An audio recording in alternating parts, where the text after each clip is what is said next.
Rewmi 24 TV. dal leen ak jàmm mbokk yi nuyu nañ leen ziare leen ci information bi ñu doon dégg fële ci activiste bi kaaj fa fasaloon di wax ne kii di Adji Sarr moom dafa war a seeti ki nga xam ne mooy Cheikh Mahi Niass fële ca Kaolack loolu nag lu am la ndax gis nañu kii di Adji Sarr dugg ci oto ku mu bokkal oto ba nag papaam la ñu war a dem fële ca Medina Baye ngir seexi li nga xam ne mooy seexal Mahi Niass lan nag moo war a tax Adji Sarr mën a quitté ci Ndakaaru dem foofee nga xam ne moom moo di Medina Baye ngir mën a seeti xalifa bii di seexal Mahi Niass ak lu mënti am daal mooy kon li ñoon wax Adji Sarr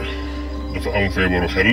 ndax bu tëddee ba guddi dafay yuuxu ak di gént ay gént yoo xam ne daal kenn mënul comprendre Adji Sarr moom loolu lay gént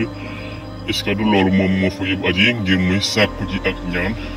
ca xalifa bi mu ñaanal ko ngir ko mu mën a ànd ak tan ak lu mënti am daal mooy moom lañu gis noonu ci dimanche yi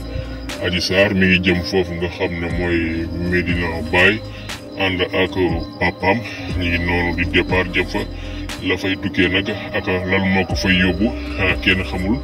waaye dinañu leen toppal information bi nga xam lépp wàññeent di mujjee ki gëtëm